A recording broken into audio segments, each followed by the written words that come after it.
afternoon, So ma'am. we'll be good afternoon, Yuvraj. We'll be starting from that point only.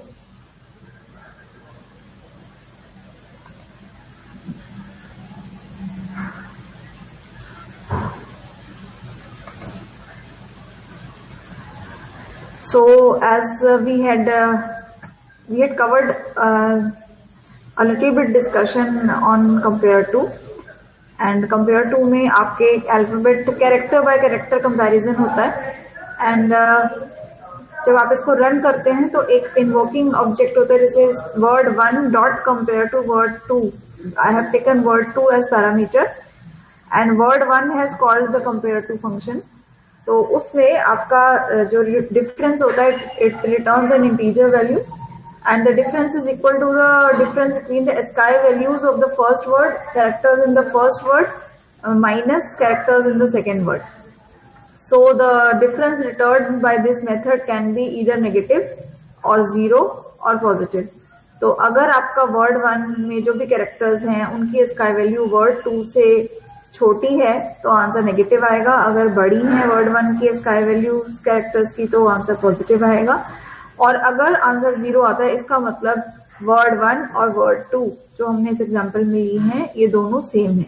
तो मैंने word one word to लिया है. आप अपने programme में जो भी आपके स्ट्रिंग ऑब्जेक्ट्स हैं उनका आप मेंशन कर सकते हो.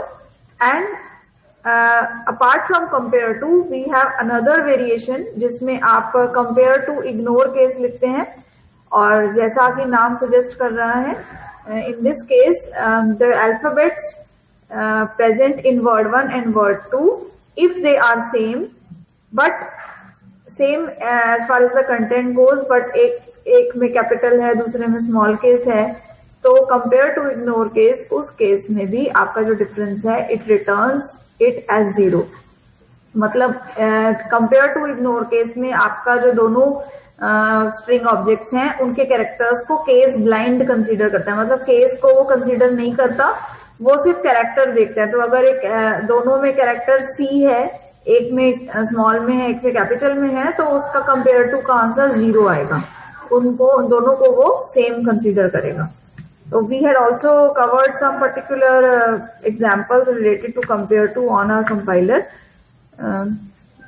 Let us do the same again so that those students who were not present in that particular lecture are able to understand what compare to does.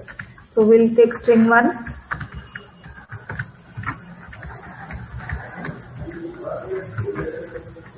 Suppose मैं easy ले रही हूँ, ज़्यादा बड़ा नहीं ले रही. And I take string s2 equal to new.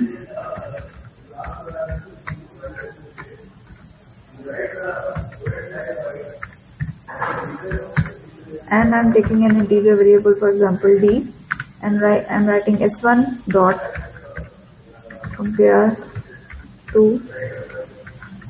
and I am passing s2 as parameter. और जो डिफरेंस है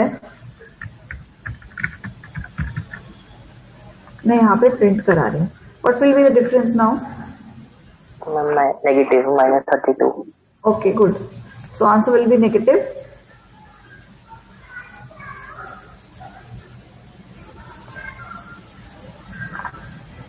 So answer is -32. But if in case आप इसी एग्जाम्पल में इग्नोर केस कर देते हैं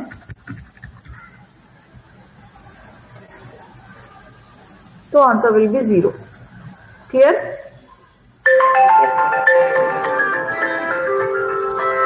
Please hold on for a second. I have an important call.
Okay.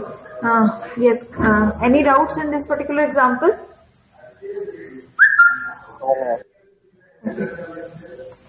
So we'll go back to the PPT again.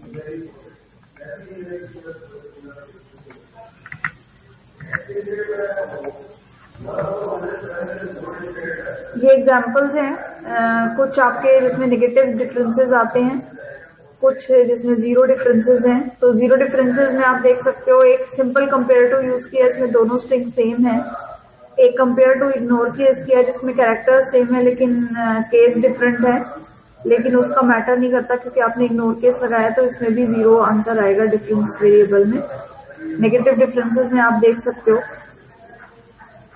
जैसे Apple लिया है, ए का स्काई जो होता है वो स्मॉल ए का स्काई कम होता है, बी का स्काई ज्यादा होता है, तो इस एग्जाम्पल में जो आंसर आएगा वो -1 आएगा क्योंकि ए और बी में से एक कैरेक्टर का गैप है, right.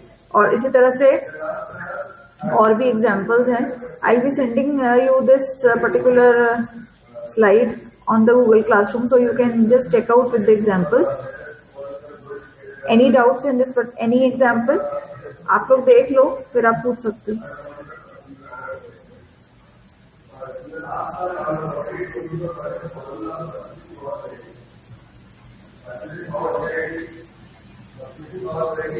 If the examples are clear, you can tell me. I can proceed to the next slide.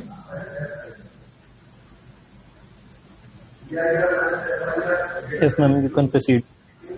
Okay. Now, अब जैसे आपने कंपेयर टू देखा, इसमें हम क्या कर रहे हैं, एक कैरेक्टर का दूसरे कैरेक्टर से कंपैरिजन हो रहा है स्काई वैल्यूज के बीच में, लेकिन आप एट अ टाइम सिर्फ दो कैरेक्टर्स को ही कंपेयर कर पा रहे हो।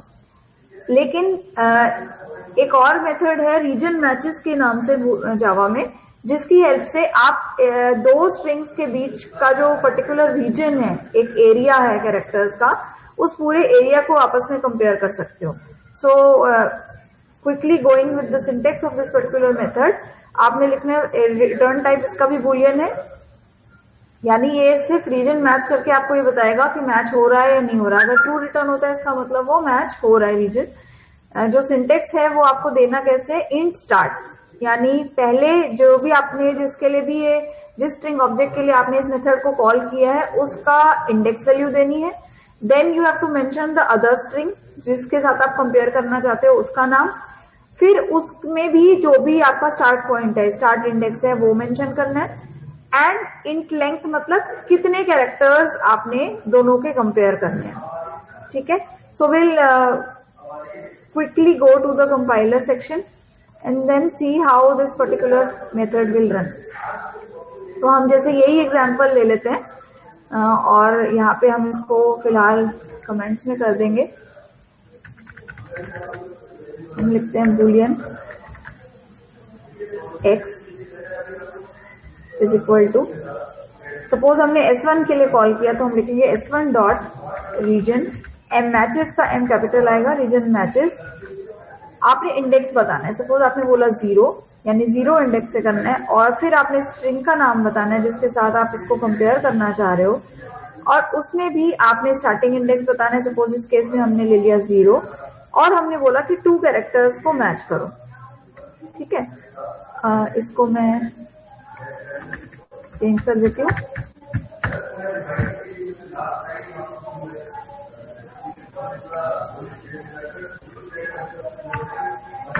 एनीबडी हैज एन आइडिया कि क्या आंसर आएगा?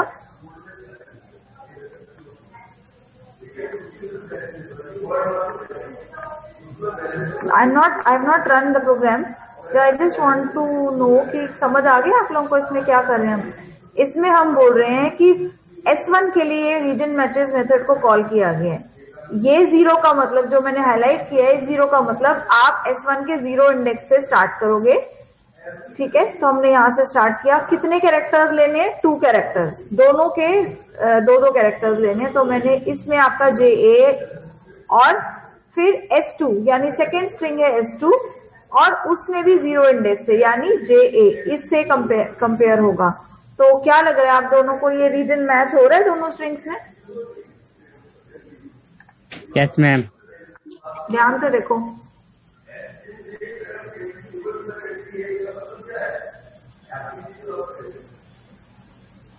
चलो मैं आउटपुट दिखा देती हूँ आपको पहले। फॉल्स आ रहा है, क्यों? क्योंकि वहां पे कैपिटल जे और ए है पहली स्ट्रिंग में, और S2 स्ट्रिंग में स्मॉल जे और ए है, so the region is not matching. ठीक है, ओम समझ आ गया क्यों फॉल्स आया आंसर? यस मैम, वो कैपिटल में था। अब मैं इसको स्ट्रिंग को थोड़ा चेंज कर देती हूँ।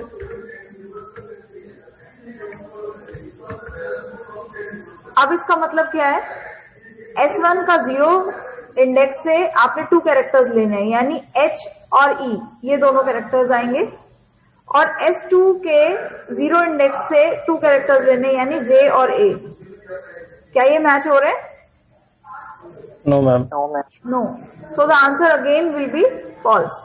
लेकिन अगर मैं इसको 0 ना देके सपोज ये J और A का इंडेक्स दे दूं तो ये रीजन मैच हो जाएगा। तो ये J किस इंडेक्स पे है? 0 1 2 3 4 5 6। 6.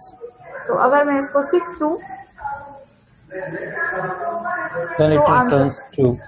तो answer will be true. See clear? Yes, ma'am. लेकिन अगर सपोज मैं कुछ ऐसा करूं, फॉर एग्जाम्पल मैंने लिखा ये,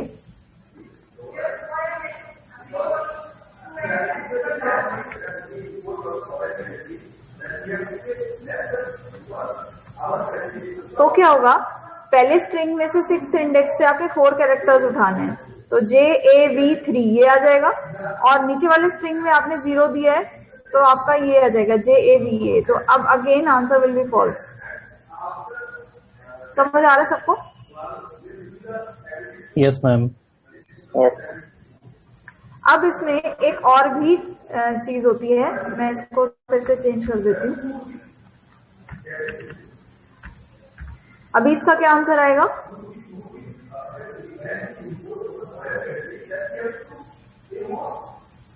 true. True. So will see the answer first. ठीक है, और अगर मैं सपोज ऐसे कर दूं तो आंसर फॉल्स आएगा। Yes, ma'am. Will see the answer first, answer false है। लेकिन अगर मुझे इग्नोर केस करना हो फॉर एग्जाम्पल, और मैं इसमें कैसे देती हूँ, ये एक और वेरिएशन होता है, तो इसमें आंसर आपका ट्रू आ जाएगा। देखें आप, ये जो तरीका है इसमें आपका एक पैरामीटर बढ़ गया स्टार्ट में, ये होता है इग्नोर केस करने के लिए। So this is for ignoring the case. तो अगर आपने यहाँ पे ट्रू दिया है, इसका मतलब आप चाहते हो इन दोनों स्ट्रिंग्स के रीजन को आप मैच कराना चाह रहे हो, लेकिन आप इग्नोर केस को इनेबल कर रहे हो, यानी ट्रू कर रहे हो। समझ आ रहा है आपको? तो इसमें आपको इग्नोर केस नहीं, मतलब रीजन मैच, जैसे कंपेयर में था तो कंपेयर टू इग्नोर केस, ठीक है। और इस तरह से हमने इक्वल्स में भी देखा था, इक्वल्स था, एक इक्वल्स इग्नोर केस था। रीजन मैचेस के लिए सिर्फ रीजन मैचेस है, रीजन मैचेस इग्नोर केस नहीं है। उसको करवाने के लिए आपको फर्स्ट पैरामीटर एक एक्स्ट्रा देना पड़ेगा। ट्रू का मतलब आप रीजन मैच कराना चाह रहे हो, लेकिन आप केस को कंसिडर नहीं करना चाह रहे हैं। अगर मैं इसको फॉल्स कर दूंगी तो क्या आंसर आएगा? False. यस, फॉल्स का मतलब मैं इग्नोर केस नहीं कराना चाह रही, मैं केस को भी कंसिडर कर रही हूँ। Any doubts in this particular example? Neha, समझ आ रहा है? Yes, ma'am. Okay, okay. So we'll go back to the slide. तो ये आपका सेकेंड फॉर्म है जहां पे मेरा माउस पॉइंटर है, रीजन मैचेस, और आप बुलियन में ट्रू या फॉल्स मेंशन करेंगे, जिससे पता चलेगा कि आप केस को इग्नोर कराना चाह रहे हो या नहीं कराना चाह रहे हो। बाकी पैरामीटर्स देखो आप सेम है। आपको इनिशियल स्ट्रिंग का इंडेक्स देना है, स्टार्टिंग पॉइंट देना है, कहां से रीजन स्टार्ट कराना है, दूसरे स्ट्रिंग का नाम, दूसरे स्ट्रिंग का स्टार्टिंग पॉइंट, और लेंथ, नंबर ऑफ कैरेक्टर्स। इसके अलावा रीजन को मैच कराने के लिए दो और मेथड्स हैं, starts with and ends with. तो स्टार्ट्स विद के दो फॉर्म है, एक तो आपको प्रीफिक्स बताना पड़ेगा, किससे स्टार्ट करवाना चेक कर रहे हो आप स्ट्रिंग में, और ऑफसेट का मतलब किस पर्टिकुलर इंडेक्स से आप स्टार्ट कराना चाह रहे हो, राइट? तो विल गो बैक अगेन.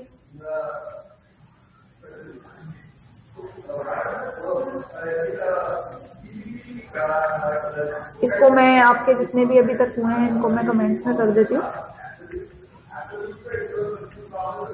अब अगेन ये आपका बूलियन वैल्यू रिटर्न करेगा. I hope everybody is able to see the program properly. Yes, ma'am. Boolean हमने लिया x ही ले लेते हैं, equal to s1 dot starts with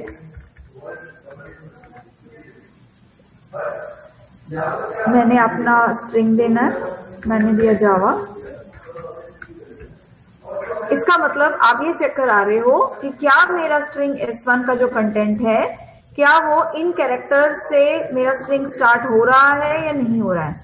तो कैन यू टेल मी क्या s1 स्ट्रिंग में ये इनिशियल स्ट्रिंग है, शुरू में यही आ रहा है? नहीं है. No, ma'am. नहीं है. तो आपके आंसर की वैल्यू होगी false. So I execute the program. Answer is false. ठीक है, ये आपका एक तरीका है स्टार्ट विद को चलाने का. दूसरा तरीका ये है कि आप इंडेक्स दोगे, राइट? अगर मैंने 6 दिया तो अब इस केस में ये मेरा आंसर ट्रू आएगा. देख रहे हो आप? इसका मतलब मैं बिल्कुल 0 से नहीं, मैं 6 इंडेक्स से चेक कराना चाह रही हूँ कि क्या मेरे स्ट्रिंग में ये स्ट्रिंग आ रहा है या नहीं. मेरा मेन स्ट्रिंग क्या है जिसके लिए मैंने ये चलाया है, मैंने s1 के लिए ये मेथड चलाया है, तो ये सिर्फ s1 के लिए ही इसको रन करेगा और आंसर x वेरिएबल में या तो ट्रू आएगा या फॉल्स आएगा. सो जावा स्मॉल में लिखा हुआ है, तो आप ये चेक कर रहे हो कि क्या ये 6th इंडेक्स से है या नहीं है. Anybody having any doubt in this particular example? No, या ma'am. या आप लोग चाहते हो कि मैं इसको किसी और तरीके से रन करूं तो आप बोल सकते हो, बता सकते हो. क्लियर है सबको? Yes, ma'am. So if I write something like this, what will happen?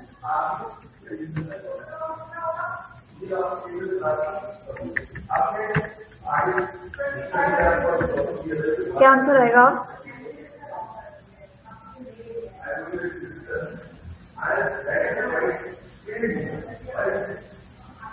False. False आएगा ma'am. So we'll see. Okay, done, good. So it's false because आपका यहाँ पे 6th इंडेक्स पे ब्लैंक स्पेस नहीं है. स्ट्रिंग में आपका 6th इंडेक्स पे जावा आ रहा है, JAVA. तो आई सपोज इट्स क्लियर. तो जैसे आपने स्टार्ट से विद चेक किया है, ऐसे ही एक और मेथड है एंड्स विद. और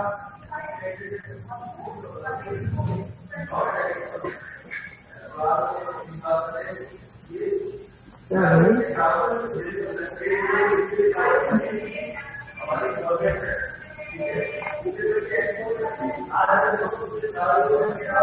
So the answer is true. Ends with में आपने स्ट्रिंग दिया है, तो जो आपका गिवन स्ट्रिंग है अगर वो उसके स्ट्रिंग के एंड में भी आ रहा है तो आंसर ट्रू रिटर्न होगा.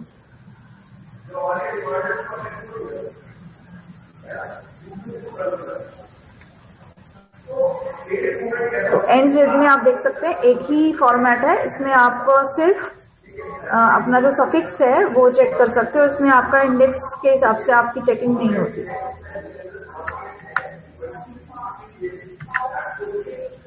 These are some additional methods present in the string class. Replace है, जैसे replace में आप old characters को new characters से replace कर सकते हो. trim में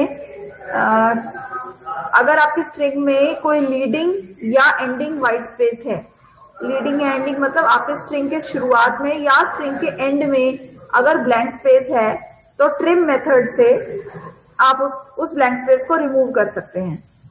लेकिन ट्रिम मेथड स्ट्रिंग के बीच के स्पेसेस को नहीं हटाता, राइट? जैसे हम हेयर कट करते हैं तो हम बार्बर को बोलते हैं कि ट्रिम कर दो. तो ट्रिम करने का मतलब क्या होता है कि जो भी आपके बालों के एंड्स हैं उनको कट किया जाता है, बीच में से थोड़ा वो बाल आपके सिर के बीच में से बाल काटना शुरू कर देगा। ट्रिम का मतलब है एंडिंग। सो यहाँ पे स्ट्रिंग का जो लीडिंग यानी स्टार्ट में अगर ब्लैंक स्पेस है और एंड में अगर ब्लैंक स्पेस है तो ट्रिम मेथड उन स्पेसेस को रिमूव करता है, बीच के स्पेसेस को नहीं छेड़ा जाता, नहीं डिस्टर्ब किया जाता। इसके अलावा टू लोअर केस मेथड है, आप अपने स्ट्रिंग के कैरेक्टर्स को लोअर केस में कन्वर्ट कर सकते हो। इसी तरह से अपर टू अपर केस से आप स्ट्रिंग के कैरेक्टर्स को अपर केस में चेंज कर सकते हो। लेकिन if every one of you, I don't know, अगर आपने ध्यान से देखा होगा इन सभी मेथड्स का जो रिटर्न टाइप है वो स्ट्रिंग है। इसका मतलब जो ओरिजिनल स्ट्रिंग है उसमें चेंज नहीं आएगा। जो भी आप चेंज करोगे उसको आपको रिटर्न करना पड़ेगा एक नए स्ट्रिंग में। एग्जिस्टिंग स्ट्रिंग में कोई चेंज नहीं आएगा। हाँ, आप एक नया स्ट्रिंग ऑब्जेक्ट बना के उसमें इन चेंजेस को स्टोर करा सकते हो। So we have 4 methods now which we have to run on the compiler. We'll again go back to the compiler window to just check out all these methods. So ये मैं सब कुछ हटा देती हूँ, नहीं तो ये confusion हो जाएगा।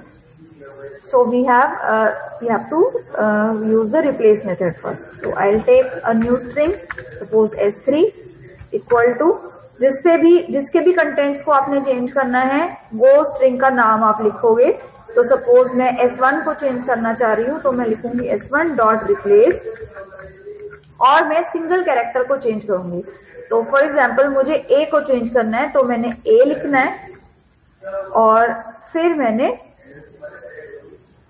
अपना रिप्लेसमेंट रखना है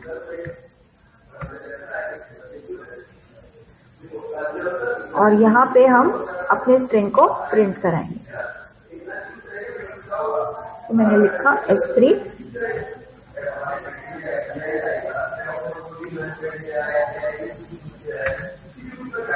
और मैं S1 को भी प्रिंट कराऊंगी ये दिखाने के लिए कि ये चेंज नहीं हुआ होगा।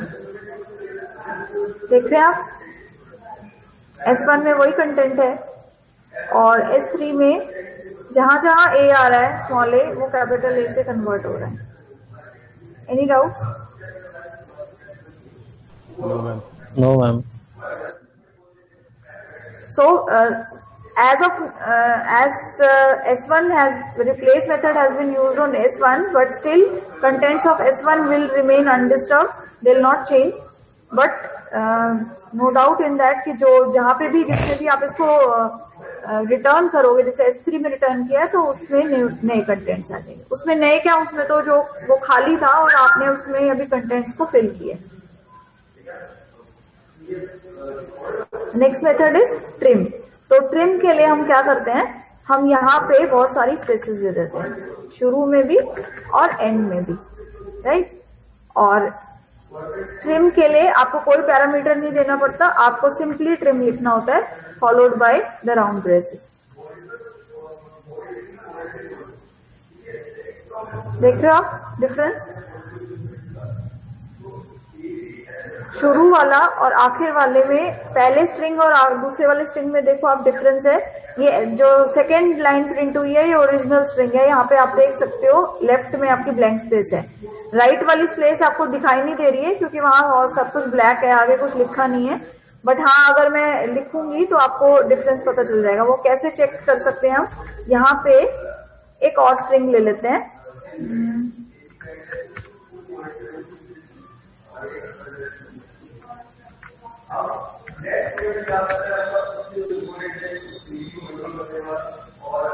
अब देख सकते हो आप डिफरेंस, क्लियर? लेकिन हेलो और जावा के बीच में जो ब्लैंक स्पेस है, यानी ओ और जे के बीच में जो स्पेस है उसको नहीं चेंज किया गया, यानी बीच में ट्रिमिंग नहीं होगी। The trimming will be done, trimming of white space will be done only at the start point of the string and ending of the string. Clear?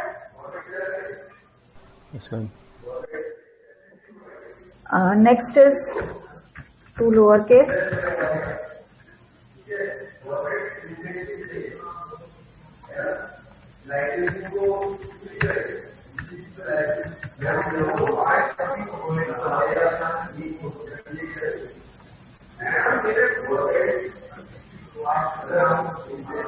Hello Java जो ओरिजिनल स्ट्रिंग है उसमें ऐसे ही change है, और S3 में जो hello का H था वो भी स्मॉल हो गया है, बाकी सब तो स्मॉल था ही। तो इसको और ज्यादा दिखाने के लिए, एलैबोरेट करने के लिए I can do one thing, I can keep some characters in capitals. तो मैंने सपोज जावा को भी कैपिटल कर दिया and I run the program again. Clear? S3 को आप देखो सारा स्मॉल हो गया है। सिमिलरली अगर आप इसको अपर केस चलाएंगे,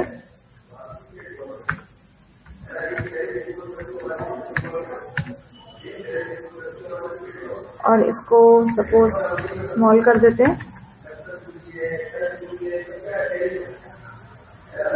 clear? Yes class, please respond. I am, ऐसा लग रहा है Yes, मुझे कि ma'am. सिर्फ Yes, मैं ही ma'am. बोली जा रही हूँ। Okay okay fine.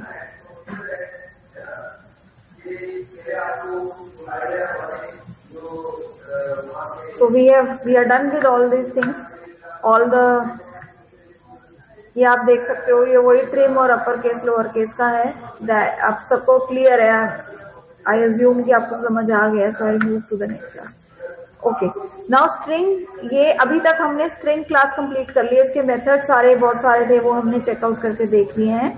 अब स्ट्रिंग में जैसे हमने पहले भी डिस्कस किया था कि आप स्ट्रिंग की लेंथ को या कंटेंट्स ऑफ द कैरेक्टर्स को चेंज नहीं कर सकते हैं, और अभी अभी आपने देख भी लिया replace upper case lower case से कि original string as it is रहती है। ठीक है, लेकिन अगर कुछ सिचुएशंस ऐसी हो सकती हैं जहां पे हमें स्ट्रिंग्स को मॉडिफाई करने की जरूरत पड़ सके, तो उस सिनेरियो में string class is not the efficient class for us, because हमें पता है, खुद भी हमें एज ए यूजर पता है कि जो भी हम स्ट्रिंग के कैरेक्टर्स ले रहे हैं हो सकता है हमें फ्यूचर में उसको मॉडिफाई करना पड़े। ठीक है, जैसे मैं आप लोगों का एग्जांपल लेती हूँ। जैसे फर्स्ट सेमेस्टर में हूँ, आप एडमिशन के लिए आए, आपने फॉर्म भरा, आपने कैजुअली अपना नाम भर दिया, सिर्फ पूरा नाम नहीं भरा, सरनेम नहीं लिखा, लेकिन जब आपकी फॉर्मल एंट्री होगी, जब आपका एडमिशन कंफर्म हो जाएगा, तो we will require your full name as such. तो उसमें जैसे यही एग्जांपल है, अगर मैं आपका नाम स्ट्रिंग में स्टोर कर रही हूँ और सपोज हेमेंद्र का नाम स्टोर कर रही हूँ, तो मैंने सिर्फ हेमेंद्र लिखा, अब मुझे उसका सरनेम भी ऐड करना है। सपोज मुझे हेमेंद्र पराशर है उसका नाम, मुझे अब पराशर ऐड करना है, तो if I am using a Java program तो मैं नहीं कर सकती, या तो मुझे एक और स्ट्रिंग लेनी पड़ेगी, नई स्ट्रिंग बनानी पड़ेगी जिसमें मैं पूरा नाम स्टोर करूं। एग्जिस्टिंग स्ट्रिंग में के कंटेंट को मैं चेंज नहीं कर सकती। तो उसके लिए, क्योंकि एक मेजर डिसएडवांटेज हो सकती है, तो developers of Java created a peer class of string, जिसको हम स्ट्रिंग बफर कहते हैं। स्ट्रिंग बफर क्लास में ये फैसिलिटी होती है कि आप अपने कंटेंट्स को मॉडिफाई कर सकते हो। कैसे? स्ट्रिंग क्लास में आपके स्ट्रिंग्स जो होते हैं उनकी लेंथ फिक्स हो जाती है। जैसे ही आपने स्टोर कर दिया कोई स्ट्रिंग ऑब्जेक्ट पे कैरेक्टर्स, उसकी लेंथ वही होगी जितने उसके कैरेक्टर्स होंगे। लेकिन स्ट्रिंग बफर क्लास का जब आप ऑब्जेक्ट बनाते हो, तो उसमें जो स्ट्रिंग्स होते हैं उनकी लेंथ फ्लेक्सिबल होती है, आप इंक्रीज डिक्रीज अपने हिसाब से उसको कर सकते हो। तो कंटेंट्स भी आप मॉडिफाई कर सकते हो, आप स्ट्रिंग की लेंथ भी चेंज कर सकते हो। तो अगर आपको लगता है कि आपको प्रोग्राम में ऐसा करने की जरूरत पड़ सकती है, तो उस केस में आप स्ट्रिंग क्लास का ऑब्जेक्ट ना लेके आप स्ट्रिंग बफर क्लास का ऑब्जेक्ट लेंगे। तो बफर नाम से ही समझ आ रहा है, बफर का मतलब होता है आप एक्स्ट्रा स्पेस पहले से ही कंसिडर करके चल रहे हो।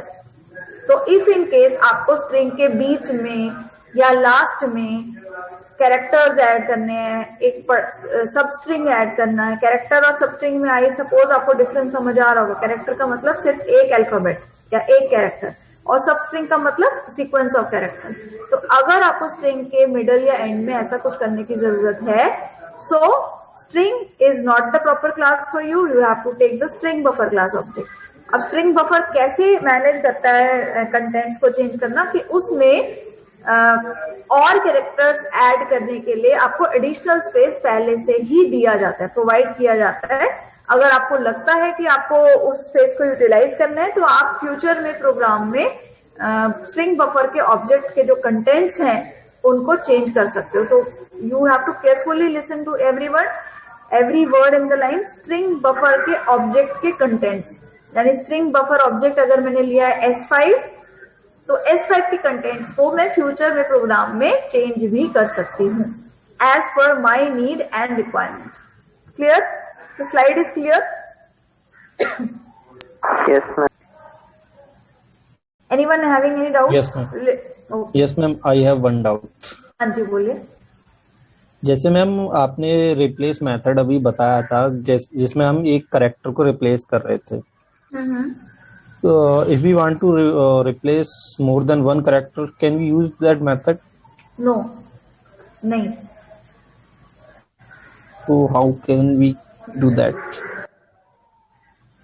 आपको अगर करना है कई सारे कैरेक्टर्स को, तो आपको मल्टीपल रिप्लेस कमांड्स देने पड़ेंगे। मैम, और उसके बाद भी ओरिजिनल स्ट्रिंग में तो छोड़ ही नहीं रहा ना इवेंट। Yes ma'am. उसके लिए तो आपको नया स्ट्रिंग बनाना ही पड़ रहा है।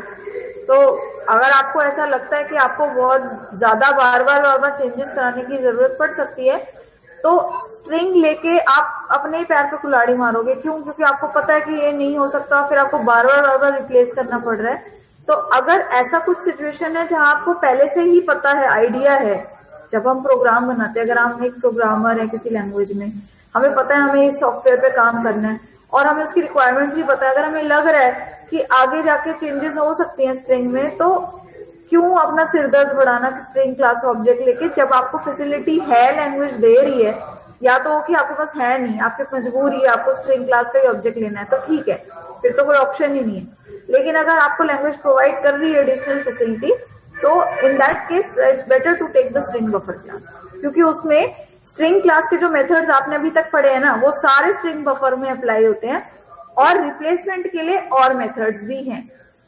यानी स्ट्रिंग के जितने भी मेथड्स आपने पढ़े, वो स्ट्रिंग बफर पे ऑटोमेटिकली यूज किए जा सकते हैं।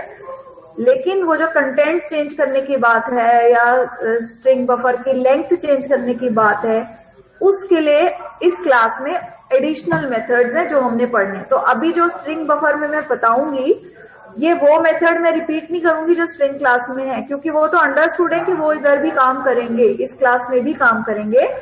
स्ट्रिंग बफर के जो मेथड्स होंगे वो एक्स्ट्रा है, यूनिक है, उल्टा नहीं होगा। यानी स्ट्रिंग बफर के मेथड्स आप स्ट्रिंग में नहीं चला सकते। क्यों? क्योंकि स्ट्रिंग क्लास के तो कंटेंट चेंज होते हैं, ना आपकी लेंथ चेंज होती है स्ट्रिंग की, but reverse is possible. String class के सारे मेथड स्ट्रिंग बफर में एप्लीकेबल होते हैं, और plus string buffer has some unique methods of its own which help the user to change the contents or the length of the string. I hope now the thing is Yes, more ma'am. clear. Okay. Yes ma'am. तो string buffer class का object अगर आपको बनाना है, तो ये 3 constructors आप use कर सकते हैं। पहले आप कोई पैरामीटर में, जैसे राउंड ब्रैकेट दिख रहे हैं, इसमें कोई वैल्यू नहीं दोगे, तो जब आप ऐसा कुछ लाइन लिखते हो प्रोग्राम में, तो एक स्ट्रिंग बफर ऑब्जेक्ट प्रोग्राम में बनेगा जिसमें कोई कैरेक्टर स्टोर नहीं होगा, क्योंकि आपने कुछ भी मेंशन नहीं किया है। और एक इनिशियल मेमोरी स्पेस 16 कैरेक्टर्स को आपका सिस्टम खुद देगा। यानी आपने देखो एक भी स्ट्रिंग, एक भी कैरेक्टर मेंशन नहीं किया है, बट स्टिल सिस्टम आपको 16 कैरेक्टर्स का बफर स्पेस प्रोवाइड कर रहा है इस कंस्ट्रक्टर की हेल्प से। सेकेंड तरीका क्या है कि आपने स्ट्रिंग बफर ऑब्जेक्ट बनाया और ब्रैकेट में आपने एक साइज दे दिया। ये साइज क्या होगा? जो भी आप कैरेक्टर्स करोगे वो इतने साइज में आने चाहिए, और जो इनिशियल कैपेसिटी है, जो 16 कैरेक्टर्स की कैपेसिटी है, वो मिलेगी। ठीक है। तीसरा में क्या है, आप स्ट्रिंग भी मेंशन कर रहे हो कि आपको स्ट्रिंग बफर ऑब्जेक्ट के कंटेंट क्या देने हैं, वो भी आप राउंड ब्रैकेट में मेंशन कर रहे हो। तो क्या होगा, सपोज मैंने अगर हेलो दिया, तो हेलो में कितने कैरेक्टर्स होते हैं? 5। तो आपके स्ट्रिंग बफर ऑब्जेक्ट को, जो भी आपने लिया, S1 S2 कुछ भी लिया है, उसको 5 + 16 यानी 21 कैरेक्टर्स की लेंथ मिलेगी। 5 तो आपने स्टोर कर दिए, और 16 एडिशनल आपको मेमोरी स्पेस प्रोवाइड की जाएगी। So that particular thing we can see only when we'll run some methods related to the length in the string buffer class. वो अभी स्लाइड में नहीं है। ये आपके हैं कुछ मेथड्स जिससे आप लेंथ को चेंज कर सकते हो। इंट लेंथ वही है जो हमने पहले किया था स्ट्रिंग क्लास में। इसमें आपके स्ट्रिंग बफर ऑब्जेक्ट की जो करंट लेंथ है वो बताता है। एक और एक्स्ट्रा मेथड है जैसे इंट कैपेसिटी है, ये स्ट्रिंग क्लास में प्रेजेंट नहीं है, ये सिर्फ स्ट्रिंग बफर ऑब्जेक्ट के साथ ही कॉल करवाया जा सकता है। And what does this method do? It returns the total allocated capacity of the string buffer object. Default 16 है, अभी हमने लास्ट स्लाइड में देखा था कि 16 कैरेक्टर्स की डिफॉल्ट स्पेस मिलती है हर स्ट्रिंग बफर ऑब्जेक्ट को। तो अगर आपने कोई भी स्ट्रिंग नहीं दिया, we have less than 1 minute left. I have to take the attendance also. I'm so sorry. I'll have to stop the slide share. I'll take the attendance and then you can, because meeting is about to get over. We'll continue the topic hopefully tomorrow. I assume you don't, anybody has any problem related to the extra class tomorrow, scheduled for tomorrow? किसी को कोई दिक्कत? No, ma'am. Saturday? Okay. Okay. No, ma'am. What's the suitable time for all of you? 10, 10:30? Or in the morning, Yes, 9:30? 10:30. Okay, fine, done. So I'll schedule the class on 10:30. Thank you so much. We'll meet again tomorrow. Thank you, ma'am. Thank you, ma'am. Okay.